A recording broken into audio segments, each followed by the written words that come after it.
Hello students, मैं प्रतिभा आप सभी का अपने चैनल स्टडी डिटेल पर स्वागत करती हूँ। जैसे कि आपको पता ही है कि एनसीईआरटी की स्टडी करना कितना इम्पोर्टेंट है, तो इसी क्रम में मैंने एनसीईआरटी की हिस्ट्री की सीरीज चलाई हुई है 6 क्लास से। आज हम 6 क्लास के 6 लेसन पर आ गए हैं। इससे पहले मैंने 5 लेसन भी अच्छे से पढ़ा दिए हैं। पहले मैंने बुक से पढ़ाए थे एनसीईआरटी की, फिर मैंने उनके नोट्स भी रिवाइज करवाए थे, एक एक टॉपिक जो इम्पोर्टेंट टॉपिक था।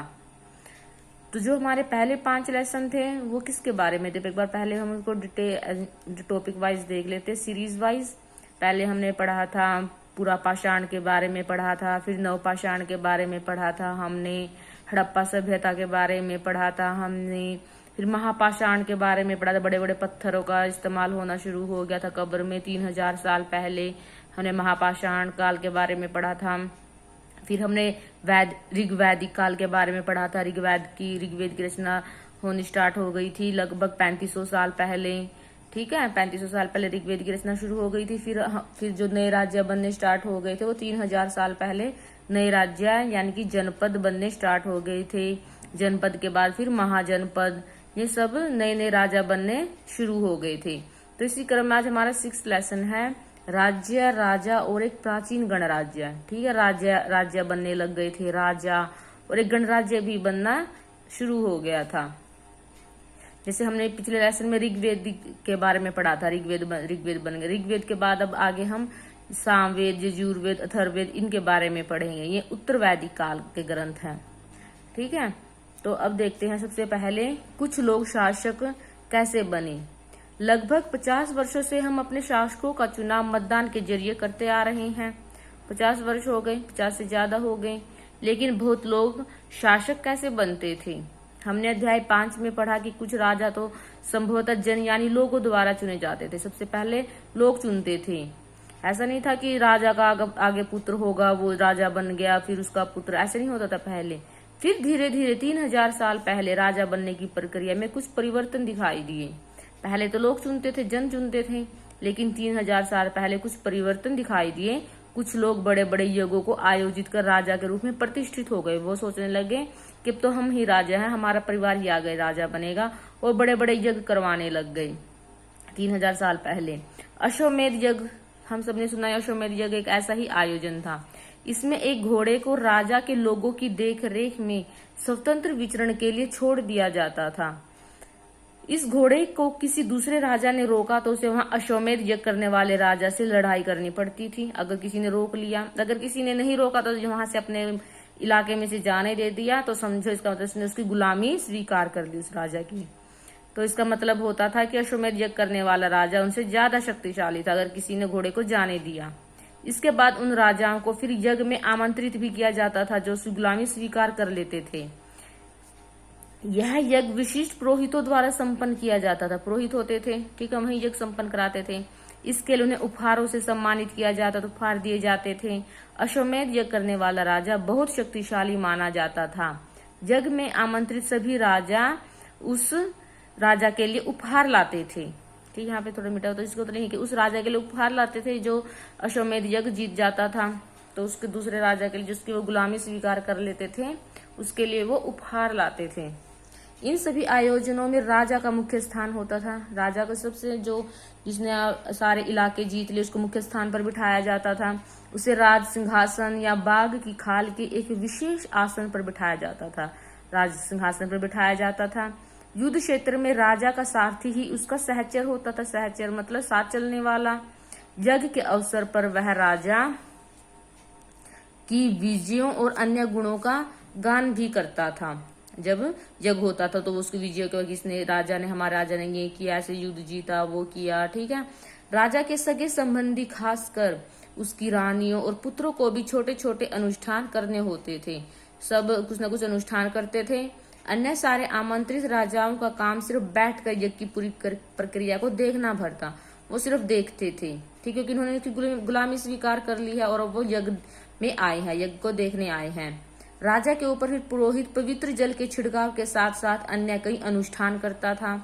विष और वैश्य जैसे सामान्य लोग उपहार लाते थे। जो विष या वैश्य होते थे सामान्य लोग होते थे, वो सामान्य होते थे। जिन्हें पुरोहित शूद्र मानते थे उन्हें कई अनुष्ठानों में शामिल नहीं किया जाता था।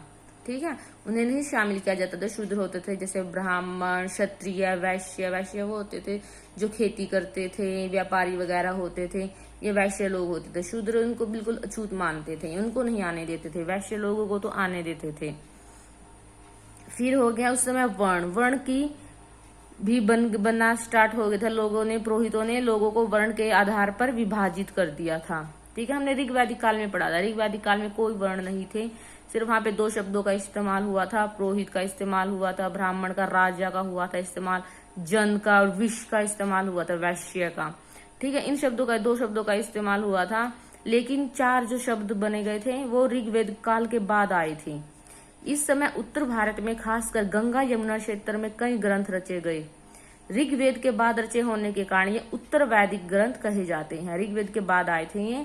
और ग्रंथ कौन कौन से थे? सामवेद था, यजुर्वेद, अथर्ववेद। ये इनको हम लाइन वाइज ऐसे ही लर्न करेंगे। ऋग्वेद के बाद कौन सा ग्रंथ आया था? सामवेद, फिर यजुर्वेद, फिर अथर्ववेद तथा अन्य ग्रंथ शामिल हैं। पुरोहितों द्वारा रचित इन ग्रंथों में विभिन्न प्रकार के अनुष्ठान बताए गए हैं, उनके संपादन की विधियां भी बताई गई हैं। इनमें सामाजिक नियमों के बारे में भी बताया गया। पुरोहित सब कुछ बताते थे कि ये करना है, इस तरह के हमें अनुष्ठान करने हैं, उनको संपादन पूरा करना है। सामाजिक नियम सब पुरोहितों ने बनाए थे। ये पहले तो लोग बिल्कुल सिंपल रहते थे, कोई यज्ञ वगैरह कुछ नहीं होता था, अपना खाना पीना और सोना, अपना सामान इकट्ठा करना, ठीक है, अपनी जीविका चलाते थे। लेकिन फिर लोग धीरे धीरे यज्ञ, धार्मिक क्रियाक्रम करने लग गए। उस समय समाज में कई समूह थे, समूह बनने शुरू हो गए, जिनमें पुरोहित, योद्धा जो जो काम करते थे उस समूह में बांट दिया। योद्धा, कृषक जो खेती कर उसको कृषक बना दिया, पशुपालक, व्यापारी, शिल्पकार, श्रमिक, मछली पकड़ने वाले, जंगल में रहने वाले लोग शामिल थे। जहाँ कुछ पुरोहित और योद्धा वैभवशाली होते थे, पुरोहित और योद्धा, इनके पास पैसा होता था, वहीं कुछ कृषक और व्यापारी भी धनवान थे। कुछ बड़े बड़े किसान थे, व्यापारी, वो भी धनवान थे। दूसरे जो पशुपालक होते थे, शिल्पकार, श्रमिक, मछली पकड़ने वाले, शिकारी और भोजन संग्राहक, वो निर्धन थे। ठीक है, बहुत सारे लोग होते हैं जो पशुओं को पालते हैं, शिल्पकार होते हैं, वो निर्धन होते हैं। पुरोहितों ने लोगों को फिर 4 वर्गों में विभाजित किया। पुरोहितों ने ही बांटा है, 4 वर्गों में विभाजित किया, जिन्हें वर्ण कहते हैं। उनके अनुसार प्रत्येक वर्ण के अलग अलग कार्य निर्धारित थे। हर जो जिस वर्ण में आ गया उसके अलग अलग कार्य, जिसको जो काम करता मिल गया उसको उसी वर्ण में विभाजित कर दिया। जैसे पहला वर्ण ब्राह्मणों का था, जो यज्ञ वगैरह करते थे उनको ब्राह्मण बना दिया।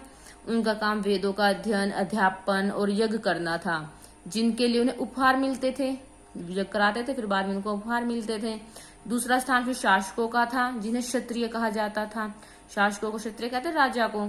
उनका काम युद्ध करना था, लोगों की रक्षा करना था। तीसरे स्थान पर विश्व या वैश्य थे। इसमें कौन कौन आते हैं? कृषक, पशुपालक और व्यापारी आते हैं। क्षत्रिय और वैश्य दोनों को ही यज्ञ करने का अधिकार प्राप्त था। ऊपर मैंने बताया था ना, क्षत्रिय और वैश्य ये यज्ञ कर सकते थे। लेकिन जो अंतिम स्थान था वो शूद्रों का था, वो यज्ञ नहीं कर सकता था, ना यज्ञ में बैठ सकता था, ना किसी जो पवित्र काम उसको हाथ भी नहीं लगा सकता था। उनका काम अन्य 3 वर्णों की सेवा करना था, सेवा करवाते थे उनसे अपनी। इन्हें कोई अनुष्ठान करने का भी अधिकार नहीं था, कोई अनुष्ठान की यज्ञ नहीं करवा सकते थे ये। प्राय औरतों को भी शूद्रों के समान माना गया। ठीक है, महिलाओं और शूद्रों को वेदों के अध्ययन का अधिकार नहीं था। ठीक है, महिलाओं और शूद्रों को वेदों के अध्ययन का अधिकार नहीं था। तो इस तरह इन्होंने, पुरोहितों ने ऐसे ही जो लोग वहां पे काम करते थे तो उनको काम के आधार पर उनको वर्णों में बांट दिया। फिर आगे जो वर्ण बन गए, फिर जन्म के आधार पर उन्होंने जो जिस वर्ण में जिसका जन्म हो गया तो उसको उसी अनुसार काम करना पड़ा। अगर उसका ब्राह्मण वर्ण में जन्म हो गया तो ब्राह्मण का ही काम करता था। अगर क्षत्रिय वर्ण में जन्म हो गया तो क्षत्रिय का ही काम करता था। वो वैश्य में हो गया तो वैश्य का ही, शूद्र में हो गया तो शूद्र का ही काम करता था। अगर फिर आगे उन्होंने जन्म के आधार पर कर दिया कि जन्म के आधार पर ही, पुरोहितों के अनुसार सभी वर्णों का निर्धारण जन्म के आधार पर होता था। ठीक है, फिर आगे जो बच्चे जन्म लेते थे बस उसको उसी आधार पर काम करना, वो अलग काम नहीं कर सकता था। अगर वो वैश्य में हो गया तो क्षत्रिय का काम नहीं कर सकता था, शूद्र में हो गया तो क्षत्रिय का काम नहीं कर सकता था, वैश्य का काम नहीं कर सकता, उसे अपनी ही वर्ण के आधार पर काम करना होता था। उदाहरण के तौर पर ब्राह्मण माता पिता की संतान ब्राह्मण ही होती थी। बाद में कुछ लोगों को अछूत माना गया। अपने आप जो लोग वहां पे, जैसे पहले तो सिंपल तरीके से लोग रहते थे, कोई अछूत नहीं था, सब बराबर थे, सब अपने हिसाब से काम करते थे। तो जो जो काम करता था उनमें से कुछ लोगों को अछूत मान लिया। किन्होंने माना? ये पुरोहितों ने ही तो माना, कोई और थोड़ा किसी ने माना था। ठीक है, अछूत वर्गों में कुछ शिल्पकार, शिकारी, भोजन संग्राहक शामिल थे। ऐसे इन्होंने इनको अछूत कह दिया कि जो शिल्पकार हैं, शिकारी हैं, वो अछूत है, और जो यज्ञ वगैरह कर रहे हैं वो छूत है, मतलब वो ब्राह्मण है। साथ ही इनमें वे लोग भी आते थे जो शवों को दफनाने या जलाने का काम करते थे। जो दफनाने जलाने, वो तो अपनी जीविका चला रहे थे, जो भी काम करे, जिसको जो काम मिला, लेकिन उन्होंने इसको अछूत बना दिया। इन लोगों से संपर्क अपवित्र माना जाता था। कई लोगों ने ब्राह्मणों द्वारा बनाई इस वर्ण व्यवस्था को स्वीकार नहीं किया। कई लोगों ने नहीं स्वीकार किया, जैसे हम भगवान बुद्ध की बात कर सकते हैं, महावीर जैन की बात कर सकते हैं, तो इन्होंने नहीं स्वीकार किया था। बहुत सारे हुए थे धर्म सुधारक।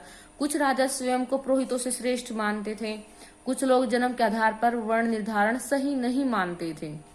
इसके अतिरिक्त कुछ लोग व्यवसाय के आधार पर लोगों के बीच भेदभाव भी उचित नहीं समझते थे, जबकि कुछ लोग चाहते थे कि अनुष्ठान संपन्न करने का अधिकार सबका हो।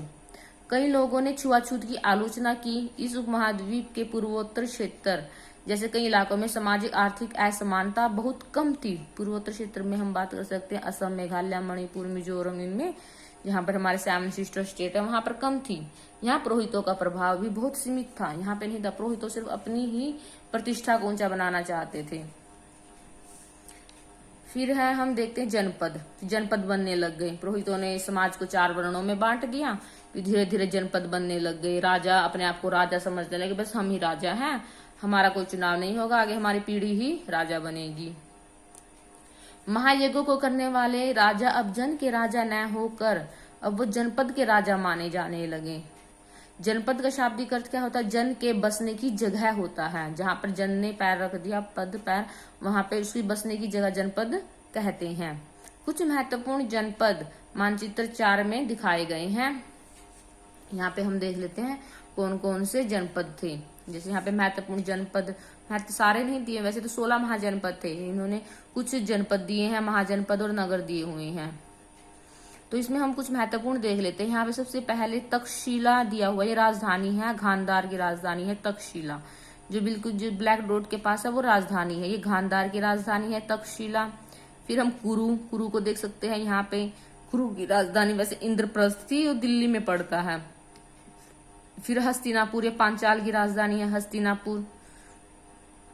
फिर हम देख सकते हैं कौशल की राजधानी श्रावस्ती। ये मैंने कुछ राजधानी लिखी हुई है यहाँ, यहीं पे हम देख सकें। फिर है कौशाम्बी, ये वत्स की राजधानी है कौशाम्बी, वत्स की राजधानी। ब्रैकेट में मैंने राजधानी लिखी हुई है, वत्स की राजधानी कौशाम्बी, कौशल की राजधानी श्रावस्ती। फिर है मगध की राजधानी राजगृह। ठीक है, पहले पाटलिपुत्र भी थी, पहले राजगृह थी, फिर उन्होंने पाटलिपुत्र बनाई थी राजधानी। इंपोर्टेंट है ये। अंग की राजधानी थी हमारी चंपा। ठीक है, वज्जी की राजधानी थी वैशाली। जो इसकी वैशाली है, ये वैशाली किसकी राजधानी थी? वज्जी की। और फिर है अवंती की राजधानी उज्जैन। ठीक है, कुछ इंपोर्टेंट दे रखे हैं, सारे नहीं दे रखे हैं, सिर्फ 6th क्लास के सिलेबस के अकॉर्डिंग है ये। भी 6th क्लास के अकॉर्डिंग हम पढ़ रहे हैं, फिर आगे क्लास में जाएंगे, हमारे पास सारे जनपद के बारे में डिटेल वाइज स्टडी होगी, फुल डिटेल स्टडी होगी। फिर है पुरातत्वविदों ने इन जनपदों की कई बस्तियों की खुदाई की है। ठीक है, पुरातत्वविद मैंने बताया था ना, खुदाई करते हैं पुरातत्वविद। दिल्ली में पुराना किला, इसकी खुदाई की। उत्तर प्रदेश में मेरठ के पास हस्तिनापुर है, और एटा के पास अंद्रजी खेड़ा इनमें प्रमुख है। इन सबकी खुदाई की है। खुदाई से पता चला है कि लोग झोपड़ियों में रहते थे और मवेशी और अन्य जानवरों को पालते थे। वे चावल, गेहूं, धान, जौ, दालें, गन्ना, तिल और सरसों जैसी फसलें उगाते थे। बहुत सारी फसलें उगाते थे। कौन कौन सी? चावल, गेहूं, धान, जौ, दालें, गन्ना, तिल और सरसों जैसी फसलें उगाते थे। हम यहाँ पे एक चित्रित धूसर पात्र है, ये इस बर्तन को भी देख सकते हैं, कटोरी है ये, कटोरी। ठीक है, पतली सी कटोरी, पतली परत है इसकी। इस तरह के पात्रों में ज्यादातर थालियां और कटोरियां ही मिली हैं। ये पात्र बहुत ही पतली सतह के, सुंदर और चिकने हैं। शायद इसका प्रयोग खास मौकों पर महत्वपूर्ण लोगों को भोजन परोसने के लिए किया जाता था। बहुत मोटी परत नहीं है, बहुत मोटी वो नहीं है इसकी। ठीक है, पतली सी धातु से बना है ये। लोग मिट्टी के बर्तन भी बनाते थे। इनमें कुछ धूसर और कुछ लाल रंग के होते थे। ठीक है, धूसर का मतलब यही होता है मिट्टी, मटमैला रंग होता है धूसर, धसा हुआ सा रंग, वैसा मिट्टी वाला रंग। और कुछ लाल रंग के होते थे। इन प्रस्थलों में कुछ विशेष प्रकार के बर्तन भी मिले हैं जिन्हें चित्रित धूसर पात्र, चित्र ऐसे ऐसे रेखाएं खींची हुई हैं, देखो ऐसे ऐसे ये डिजाइन बनाया हुआ है। जैसा कि इनके नाम से स्पष्ट है, इन बर्तनों पर चित्रकारी की गई है। ये आमतौर पर सरल रेखाओं और ज्यामितीय आकृतियों के रूप में है। ऐसी रेखाएं खींची गई है ना, सरल रेखाएं, ठीक है, चित्रकारी की गई है। फिर जनपद, जनपद के बाद हम आगे देखते हैं महाजनपद। जनपद तो करीब 3000 साल पहले बनने स्टार्ट हो गए थे। फिर कुछ जनपद ज्यादा महत्वपूर्ण होते चले गए, बड़े बड़े बनना स्टार्ट हो गए। करीब 2500 साल पहले कुछ जनपद अधिक महत्वपूर्ण हो गए। इन्हें फिर महाजनपद कहा जाने लगा। बड़े बन गए, उन्होंने अपनी सीमाएं बढ़ाना शुरू कर दी। सीमाओं को बिल्कुल अच्छी तरह से उन्होंने वो बना दिया, ताकतवर बना दिया, कोई सीमा में घुस नहीं सकता था। ठीक है, बिल्कुल किलाबंदी कर दी, अपनी राज्य की राजधानी बनाना स्टार्ट कर दी उन्होंने अपनी। मानचित्र 4 में कुछ महाजनपदों को दिखाया गया है, अभी देखा था हमने। अधिकतर महाजनपदों की एक राजधानी होती थी, उन्होंने राजधानी बनाना शुरू कर दिया। कई राजधानियों में फिर किलेबंदी की गई, अर्थात इनके चारों लकड़ी, ईंट या पत्थर की ऊंची ऊंची दीवारें बनाई गई थी। फिर उन्होंने क्या किया था, किलेबंदी कर दी। तो किलेबंदी के लिए उन्हें सैनिकों की जरूरत होती, उसकी मतलब पूरी सुरक्षा करना शुरू कर दी। ये नहीं कि कोई भी आक्रमण कर दे, उन्होंने बिल्कुल एक राज्य बना दिया उन्होंने। ऐसा लगता है कि लोगों ने अन्य राजाओं के आक्रमण से डरकर अपनी सुरक्षा के लिए इन किलों का निर्माण किया। कुछ राजा अपनी राजधानी के चारों ओर विशाल, ऊंची और प्रभावशाली दीवार खड़ी कर अपनी समृद्धि को दिखाते थे कि हम बहुत बड़े हैं, शक्ति पर का प्रदर्शन भी करते थे, बहुत ताकतवर हैं हम। इस तरह से किले के अंदर रहने वाले लोगों उस क्षेत्र पर नियंत्रण रखना भी सरल हो जाता होगा। ठीक है, अब हमने तुम्हें बिल्कुल सुरक्षा प्रदान की है, अब हम ही तुम्हारे राजा हैं, अपना वो ऐसा दिखावा करते थे। इस तरह की विशाल दीवार बनाने के लिए व्यापक योजना की आवश्यकता होती, बहुत बड़ी बड़ी दीवारें बनाई जाती थी और लाखों की संख्या में ईंटों और पत्थरों का इंतजाम भी करना पड़ता था। ईंटें की जरूरत पड़ती थी। हजारों स्त्री पुरुषों और बच्चों ने इसके लिए अथक परिश्रम किया होगा। इनके लिए संसाधनों की आवश्यकता भी पड़ती होगी। अब राजा सेना भी रखने लग गए थे।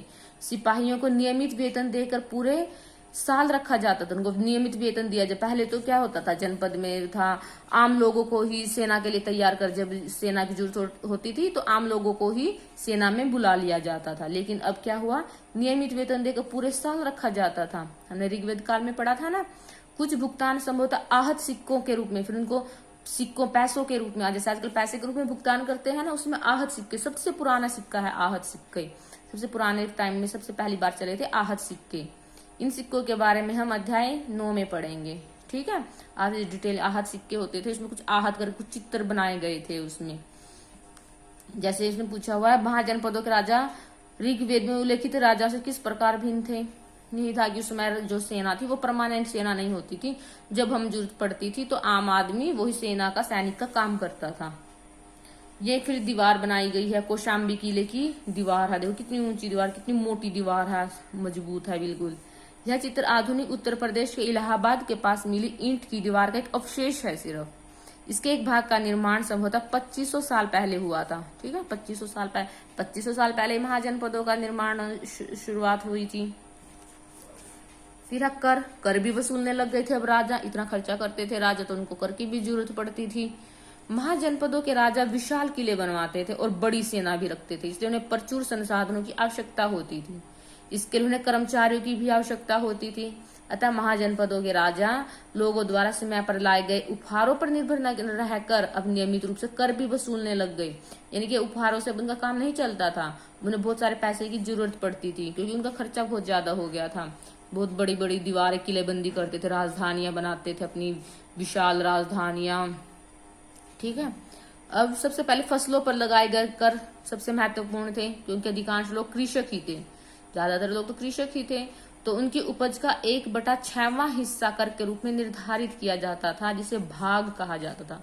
सबसे पहले कर अगर हम बात करें, महाजनपद में कितना कर लगता था, 1/6वां हिस्सा।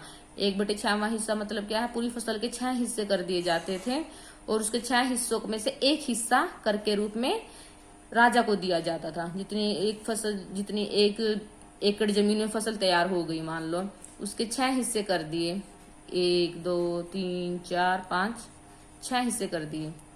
ठीक है, अब उसका एक जो हिस्सा है ये कर के रूप में राजा को दे दिया जाता था। फिर कारीगरों के ऊपर भी कर लगाए गए थे, जो प्राय श्रम के रूप में चुकाए जाते थे। वो श्रम करते थे, राजा के पास काम करते थे। जैसे कि एक बुन फ्री में काम करते थे, राजा को कुछ भी बना के दे दिया। बुनकर, लोहार या सुनार को राजा के लिए महीने में 1 दिन काम करना पड़ता था। 1 दिन राजा के लिए वहां पे फ्री में काम करते थे, कुछ भी बनाते थे राजा के लिए। फिर अब पशुपालकों को जानवरों या उनके उत्पाद के रूप में कर देना पड़ता। जो पशुपालक होते थे वो जानवर दे देते थे, कुछ भी भैंस, गाय, घोड़ा, बकरी, ऐसे उनको राजा को दे देते थे। व्यापारियों को सामान खरीदने बेचने पर कर देना पड़ता था। जैसे आज लगता है कर, ऐसे ही कोई सामान खरीदते बेचते थे तो उस पर कुछ कर वसूला जाता था। आखेटक होते तो शिकारी और संग्राहक, जंगली लोग हो गए, जंगलों में रहते थे, जो खाना पीने के सामान को जंगली को इकट्ठा करते हैं। जो जंगल से सामान प्राप्त होता है, वो अगर वस्तुएं जंगल से प्राप्त हो रही तो कुछ वस्तुएं उनको राजा को देनी होती थी। यानी कि वो सारा जंगल से सामान उन्हीं का ही है, बस वो राजा को देना पड़ता था उन्होंने कुछ सामान। कृषि में फिर परिवर्तन होने स्टार्ट हो गए। तब थोड़ा कृषि में कुछ करने के तरीके में परिवर्तन हुआ, विकसित सभ्यता बननी स्टार्ट हो गई थी। इस युग में कृषि के क्षेत्र में 2 बड़े परिवर्तन आए। हल के फाल अब लोहे के बनने लग गए। ठीक है, लोहे जो नीचे से फाल होता है ना, खुदाई करते हैं, तो वो लोहे के बनने लग गए थे। अब कठोर जमीन को लकड़ी के फाल की तुलना में लोहे के फाल से आसानी से जोता, जैसे वो लोहे का होता था। इससे फसलों की उपज बढ़ गई। दूसरे लोगों ने धान के पौधों का रोपण शुरू किया। ठीक है, धान के जो छोटे छोटे पौधे होते हैं उनको बोना शुरू किया, पानी में बोते हैं ना ऐसे, अर्थात खेतों में बीज नहीं छिड़कते थे। अब धान के छोटे छोटे पौधे होते हैं वो उसको ऐसे ऐसे बोते थे। ठीक है, पहले बीज छिड़कते थे, लेकिन बीज छिड़कने में क्या होता है, कुछ बीज ऐसे ही खराब हो जाते थे। अगर धान का पौधा हम लगाते हैं तो उससे ज्यादा पौधे जीवित रह जाते थे, पहले की तुलना में बहुत ज्यादा पौधे जीवित रह जाते थे, इसलिए पैदावार भी ज्यादा होने लग गई। इसमें कमर तोड़ परिश्रम लगता था। ठीक है, अभी हम देखते हैं धान की खेती करते हैं जब लोग ऐसे, तो वो एक एक पौधा लगाते हैं झुक झुक कर। ये काम ज्यादातर दासी और भूमिहीन खेतीहर मजदूर करते थे। ठीक है, फिर आगे हम सूक्ष्म निरीक्षण देख लेते हैं मगध का। ये हमारे महत्वपूर्ण महाजनपद थे मगध। मैंने बताया था ना, मगध की राजधानी थी, राजगृह थी। फिर पटना, पाटलिपुत्र भी बनाई। पाटलिपुत्र को आज का पटना बोलते हैं। सावन में मगध ढूंढो। मगध हमने देखा था, ये कहाँ पर है, गंगा और सोन नदी बहती है यहाँ पे। ये हमारी गंगा नदी है और ये हमारी सोन नदी है। ठीक है, ये गंगा और सोन नदी बहती है यहाँ से, ये मगध है।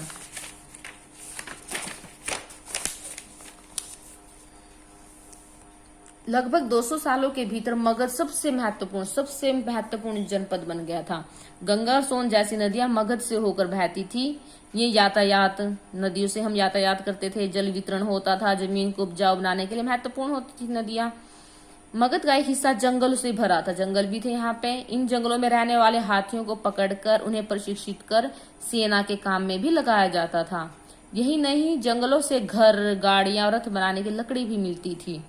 इसके अलावा क्षेत्र में लौह अयस्क की खदानें भी मिली हैं। मजबूत औजार और हथियार बनाने के लिए यह बहुत उपयोगी थे। मगध में 2 बहुत ही शक्तिशाली शासक बिंबिसार और अजातशत्रु, यानी कि शत्रु, अजातशत्रु भी बोलते हैं, ये हुए थे। बहुत महत्वपूर्ण शक्तिशाली शासक थे बिंबिसार और अजातशत्रु। अन्य जनपदों को जीतने के लिए हर संभव साधन अपनाते थे। अन्य जनपदों को जीतना चाहते थे, ये नहीं था कि बस हमारा मगध है तो बस, वो अपने क्षेत्र को बढ़ाना चाहते थे। महापद्मनंद भी थे, एक और महत्वपूर्ण शासक थे। एक बिंबिसार और अजातशत्रु, इंपोर्टेंट है ये। बिंबिसार अजातशत्रु कौन से महाजनपद के राजा थे, तो ये मगध के थे। फिर आता है महापद्मनंद। उन्होंने अपने नियंत्रण का क्षेत्र इस उपमहाद्वीप के उत्तर पश्चिमी भाग तक फैला लिया था। उत्तर पश्चिम, पूरा जो उत्तर पश्चिम भाग है वहां तक फैला लिया था। बिहार में राजगृह यानी कि आधुनिक राजगीर कई सालों तक मगध की राजधानी बनी रही। बाद में पाटलिपुत्र को भी राजधानी बनाया गया। फिर 2300 साल से भी पहले की बात है, मैसिडोनिया का राजा सिकंदर विश्व विजय करना चाहता था। ठीक है, 2300 साल से पहले की बात है कि मैसिडोनिया का राजा सिकंदर पूरी तरह सफल न होने पर भी वह मिस्र और पश्चिमी एशिया के कुछ राज्यों को जीतता हुआ भारतीय उपमहाद्वीप में व्यास नदी के किनारे तक पहुंच गया। व्यास नदी मैंने पढ़ा है, कश्मीर में है, जम्मू कश्मीर में, ठीक है।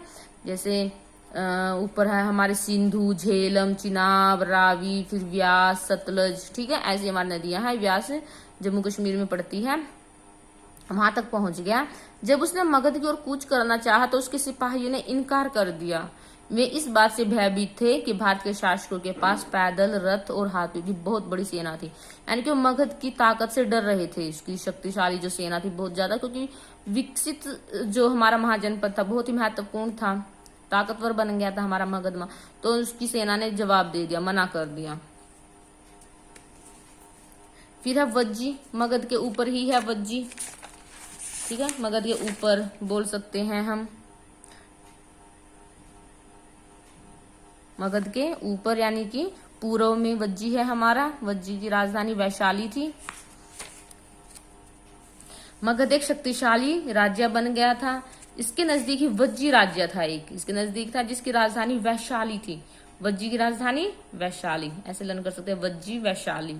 यहाँ एक अलग किस्म की शासन व्यवस्था थी जिसे गण या संघ कहते थे। यहाँ पे गण या संघ थी, ठीक है। वहां पर तो एक राजा था, बहुत ही ताकतवर राजा था। गण या संघ होते हैं, गण होता है कई सदस्यों वाले समूह, कई सदस्यों वाले समूह होते थे, ठीक है। सभी सदस्यों को समान महत्व दिया जाता था। और संघ होता है संगठन या सभा। लोग जो वहां के जो ताकतवर लोग थे वो सभा करते थे। गण या संघ में कई शासक होते थे, ठीक है। कई शासक, एक शासक नहीं होता था। जो भी मान ले 15-20 आदमी होंगे ताकतवर से जो प्रतिष्ठित थे, ठीक है। तो उन लोगों की एक सभा बना दी जाती थी। वो सब मिलकर अपने फैसले लेते थे, यानी कि एक ने अपना फैसला ला दिया, सभी लोग मिलकर काम करते थे। कभी कभी लोग एक साथ शासन करते थे, एक साथ ही मिलकर करते थे, जिनमें से प्रत्येक व्यक्ति राजा कहलाता था। जो जो सभा का सदस्य हो गया वो सब राजा कहलाते थे। ये सभी राजा विभिन्न अनुष्ठानों को एक साथ संपन्न करते थे। अनुष्ठान यानी कि यज्ञ, सभाओं में बैठकर ये बातचीत, बहस और वाद विवाद के जरिए तय करते थे कि क्या करना है और किस तरह करना है, ठीक है। पूरा अच्छी तरह से करते थे, ये नहीं कि बस एक ही व्यक्ति करे, सब मिलकर करते थे। जो उसके राज्य के, जो संघ के जो ज्ञानी व्यक्ति थे, ठीक है, जिनको थोड़ा बहुत ज्ञान था, ताकतवर थे। शत्रुओं के आक्रमण से निपटने के लिए वे मिलकर चर्चाएं भी करते थे। स्त्रियां, दास और कमकार इन सभा में हिस्सा नहीं ले सकते थे। बुद्ध और महावीर दोनों ही गण या संघ से संबंध, उनका जन्म गण में ही हुआ था, गण या संघ। जैसे वज्जी एक गण या संघ था। बौद्ध साहित्य में संघ के जीवन का बहुत ही सजीव वर्णन मिला है। जो भगवान बुद्ध थे उनका संघ में ही जन्म हुआ है, तो उन्होंने संघ के बारे में बहुत अच्छे से वर्णन किया है। वज्जी संघ का यह वर्णन दीर्घ निकाय से लिया गया है। ये वज्जी संघ के बारे में वर्णन है नीचे। दीर्घ निकाय एक प्रसिद्ध बौद्ध ग्रंथ है, ठीक है, बौद्ध ग्रंथ है ये, जिसमें बुद्ध के कई व्याख्यान दिए गए हैं। इन्हें करीब 2300 साल पहले लिखा गया था। अब अजात शत्रु और वज्जी संघ के बारे में है ये एक। अजात शत्रु वज्जी संघ पर आक्रमण करना चाहते थे। मैंने बताया ना, ये अपने सीमाओं को फैलाना चाहते थे, हर संभव साधन अपनाते थे दूसरे जनपद को जीतने के लिए। अजात शत्रु बिंबिसार, उन्होंने अपने मंत्री वसस्कार को बुद्ध के पास सलाह के लिए भेजा, ठीक है। जो बुद्ध थे, मैंने यहाँ पे ये इनका किस गणराज्य में बनता है ना, इनका गण में ही जन्म हुआ था, शाक्य गणराज्य में इनका जन्म हुआ था, ठीक है, शाक्य गणराज्य। उसकी राजधानी थी कपिलवस्तु। ये लुम्बिनी, नेपाल में लुम्बिनी के पास है। नेपाल में एक गणराज्य था, शाक्य गणराज्य, वहां पर इनका जन्म हुआ था भगवान बुद्ध का, ठीक है। जन्म कब हुआ था ये भी इम्पोर्टेंट है, याद करना है हमें, ये हमेशा याद रहना चाहिए। 563 ईसा पूर्व से 483 ईसा पूर्व। ये जनरल नॉलेज के लिए हमें लर्न होना चाहिए, क्योंकि ये भगवान बुद्ध थे, ठीक है। 563 ईसा पूर्व से 563 फिर 483 ईसा पूर्व तक इनकी जो जीवन है वो चला था। अजात शत्रु वज्जी संघ पर आक्रमण करना चाहते, बताया मैंने। फिर उन्होंने अपने मंत्री को भेजा कि हमें उस पर आक्रमण करना चाहिए कि नहीं करना चाहिए, ठीक है। इसे पूछा, इन्हें सलाह के लिए भेजा, क्योंकि अजात शत्रु भगवान बुद्ध को मानते थे, ठीक है। बुद्ध ने उनसे पूछा कि क्या वज्जी सभाएं नियमित रूप से होती हैं, ठीक है, तथा उनमें सभी सदस्य उपस्थित होते हैं, कि सभा नियमित रूप से हो रही, कि सभी सदस्य आ रहे हैं कि नहीं आ रहे हैं। जब उन्हें पता चला कि ऐसा होता है, उन्होंने कहा कि वज्जी वासी तब तक उन्नति करते रहेंगे जब तक, ठीक है, जब तक वे पूर्ण और नियमित सभाएं करते रहेंगे, यानी कि वो मिलजुल कर काम करेंगे, आपस में मिलजुल कर काम करेंगे, पारंपरिक नियमों का पालन करते रहेंगे, बड़ों का सम्मान, समर्थन, उनकी बातों पर ध्यान देते रहेंगे। वज्जी महिलाओं के साथ जोर जबरदस्ती नहीं करेंगे और उन्हें बंधक नहीं बनाएंगे। शहरों और गांव में चैत्यों का रख रखाव करेंगे, विभिन्न मतावलंबी संतों का सम्मान करेंगे, यानी कि जो अलग अलग मतों के लोग होते हैं सभी का सम्मान करना है, यानी कि बस हमारा ही मत है, हमारा ही श्रेष्ठ है। हर तरह के लोग होते, हर तरह के धर्म होते, सभी का सम्मान करना चाहिए। उनके आने या जाने पर कोई रोक नहीं लगाएंगे।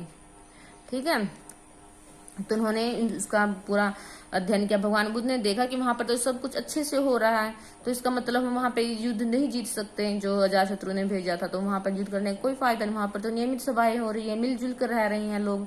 कई शक्तिशाली राजा इन संघों को जीतना चाहते थे, इसके बावजूद उनका राज्य अब से लगभग 1500 साल पहले तक चलता रहा। 1500 साल पहले तक, 2500 से 15 यानी कि 1000 साल, 1500 साल तक चलते रहे इनके राज्य। उसके बाद फिर गुप्त शासकों ने गण और संघ पर विजय प्राप्त कर उन्हें अपने राज्य में शामिल कर लिया। इसके बारे में हम अध्याय 11 में पढ़ेंगे। ठीक है, जो ये संघ जो और गण थे, वैसे तो होते तो छोटे थे, ये बड़े राज्य नहीं होते थे, इतने ताकतवर भी नहीं थे, लेकिन ये बहुत मिलजुल कर काम करते रहते थे। मानता ना, सभी लोग जो अपनी बातों का रखते थे, अपने विचार आचार विचार का आदान प्रदान करते थे, मिलजुल कर काम करते थे, तो उसको कोई नहीं जीत पाता था।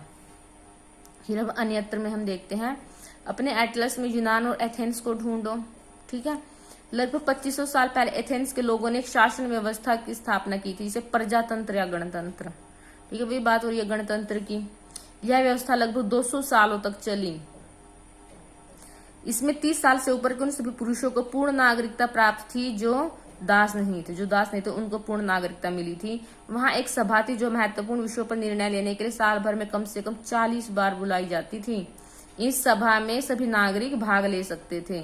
शासन के कई पदों पर नियुक्तियां लॉटरियों द्वारा की जाती थी। सभी नागरिकों को सेना और नौसेना में अपनी सेवाएं देनी होती थी। औरतों को नागरिक का दर्जा नहीं मिलता था। व्यापारियों, शिल्पकारों के रूप में एथेंस में रहने और काम करने वाले बहुत से विदेशियों को भी नागरिक अधिकार नहीं मिले थे। एथेंस में खदानों, खेतों, घरों और कार्यशालाओं में काम कर रहे दासों को भी नागरिक अधिकार नहीं मिले थे। बड़े बड़े लोगों को ही नागरिक अधिकार मिले थे। ठीक है, ये हमने एथेंस और यूनान के बारे में पढ़ लिया। अभी जो हमारा गणराज्य था, गणसंघ था, वो हमारे 1500 साल पहले तक चलता, बहुत ज्यादा, ये 200 साल तक चला था। ठीक है, ये हमारा लेसन यहाँ पे कंप्लीट हो गया है। इसके आगे हम फिर एक बार नोट्स देख लेते हैं, क्विक रिवीजन देख लेते हैं, फटाफट लर्न हो जाएगा हमारा अच्छी तरह से। दोबारा बार बार नहीं हमें याद करना पड़ेगा एक ही टॉपिक को। हमने अध्याय 5 में पढ़ा कि कुछ राजा संभवतः जन यानी लोगों द्वारा चुने जाते थे, पढ़ा था, लेकिन यहाँ पर हमने क्या किया, 3000 साल पहले राजा बनने की प्रक्रिया में कुछ परिवर्तन हुए। अब कुछ लोग बड़े बड़े यज्ञ करवाने लग गए, वो अपने आप को ही राजा मानने लग गए, बस हम ही राजा, हमारा परिवार ही राजा, अब लोग नहीं चुनेंगे, हम खुद ही चुन कर आएंगे, अपने आप ही आएंगे। अश्वमेध के बारे में हम सभी को पता है। तो फिर वर्ण बनना स्टार्ट हो गए थे, जैसे राजा अपने आप को सब कुछ मानने लग गए थे, पुरोहितों ने भी अपना वो प्रभाव दिखाना शुरू कर दिया, वो भी सोचने लग गए कि हमें भी कुछ करना होगा। इसमें उत्तर भारत में कई ग्रंथ रचे गए। ऋग्वेद के बाद रचे होने के कारण ये उत्तरवैदिक ग्रंथ कहा गए। उत्तरवैदिक ग्रंथ कौन कौन से हैं? सामवेद है, यजुर्वेद है, अथर्ववेद है। फिर पुरोहितों ने लोगों को 4 वर्णों में बांटा। उनके अनुसार प्रत्येक वर्ण के अलग अलग कार्य निर्धारित थे, उन्होंने अलग अलग कार्य बना दिए। जो जो कार्य करता था उसी को उसी वर्ण में बांट दिया। आगे उनकी संतान बस अब उसी काम में बंध के रह गए, वो उसको वही काम करना पड़ेगा और कोई काम नहीं कर सकता था, ये बना दिया पुरोहितों ने। वो तो अपनी जीविका के लिए काम चला रहे थे, लेकिन उन्होंने तो उसको हमेशा के लिए बांध दिया उसी काम में कि उसकी आगे जो संतान होगी वो भी ही काम करेगी। ब्राह्मण, क्षत्रिय, वैश्य और शूद्र उन्होंने ये बना दिए। पुरोहितों के अनुसार सभी वर्णों का निर्धारण फिर जन्म के आधार पर होता था। जिसका जिस वर्ण में जन्म हो गया बस अब उसी के अनुसार उसको काम करना पड़ेगा। फिर है चित्रित धूसर पात्र, हमें मिला है, ये जनपद में मिला है। चित्रित धूसर पात्र होता है कि महत्वपूर्ण लोगों के लिए इन बर्तनों का इस्तेमाल करते हैं। हम करते हैं ना, मेहमान आते हैं उनको अच्छे अच्छे बर्तनों में खाना खिलाते हैं। ये जनपद या उत्तर वैदिक काल में मिले। कब मिले हैं? जनपद या उत्तर वैदिक काल में पूछ सकते हैं। चित्रित धूसर पात्र कब मिले हैं, कहाँ मिले हैं? फिर महाजनपद बनने स्टार्ट हो गए 2500 साल पहले। कुछ जनपद अधिक महत्वपूर्ण हो गए थे, इन्हें फिर महाजनपद कहा जाने लगा। उन्होंने अपनी राजधानी बनाने शुरू कर दी, सेनाएं रखनी शुरू कर दी। आहत सिक्कों का भी प्रयोग होने लगा महाजनपद में। ठीक है, 500 साल चले थे ये आहत सिक्के। फिर है कर वसूलने लग गए। वो राजा, उनका खर्चा पानी बढ़ गया, बहुत ज्यादा कर भी वसूलने लग गए। उपज का 1/6वां हिस्सा कर के रूप में दिया जाता था। भाग कहते थे। कारीगरों, पशुपालकों, बुनकर, लोहार, सुनार सभी पर कर लगाए जाते थे। वो अपना वहां पर काम करते थे महीने में 1 दिन। फिर कृषि में परिवर्तन हुआ। हल के फाल अब लोहे के बनने लगे। लोगों ने धान के पौधों का रोपण शुरू किया। ठीक है, पौधे। फिर सूक्ष्म निरीक्षण देखते हैं हम। मगध का सबसे महत्वपूर्ण जनपद था। गंगा और सोन नदियां बहती थी। लौह अयस्क की खदानें मिली यहाँ पे। मगध के 2 महत्वपूर्ण शासक कौन कौन से हैं? बिंबिसार और अजातशत्रु। महापद्मनंद भी एक महत्वपूर्ण शासक था। बिहार में राजगृह कई सालों तक राजधानी रही। बाद में पाटलिपुत्र बनी। 2300 साल पहले फिर मेसिडोनिया का राजा यहाँ पे मगध पर आक्रमण करने का चाहा, लेकिन उस व्यास नदी के किनारे पर ही सिपाहियों ने मना कर दिया, क्योंकि वे मगध की ताकत से भयभीत थे। वो आगे नहीं बढ़ना चाहते थे व्यास नदी के किनारे। ठीक है, क्वेश्चन पूछ सकते कौन सी नदी के किनारे आकर सिपाहियों ने मना कर दिया? व्यास नदी के किनारे। फिर है वज्जी। मगध के पास ही था वज्जी राज्य। वज्जी की राजधानी क्या थी? वैशाली थी। यह गण या संघ शासन व्यवस्था थी। यम तो कई राजा होते, कई लोग राजा होते थे। सभा होती थी, सभी राजा, सभी जो सभा में हिस्सा लेते थे सभी राजा होते थे। फिर अब बुद्ध और महावीर दोनों ही गण या संघ से संबंधित थे। मैंने बताया था बुद्ध जो भगवान बुद्ध थे वो शाक्य गण से संबंधित थे, जन्म हुआ था उनका। ठीक है, ये हमारा लेसन कंप्लीट हो गया है। हमने नोट्स भी लर्न कर लिए हैं अच्छी तरह से। उम्मीद है कि कोई टॉपिक नहीं छूटा होगा, सब कुछ लर्न हो गया होगा। आशा है कि आपको वीडियो पसंद आई होगी, तो चैनल को सब्सक्राइब, शेयर और लाइक जरूर करना। धन्यवाद।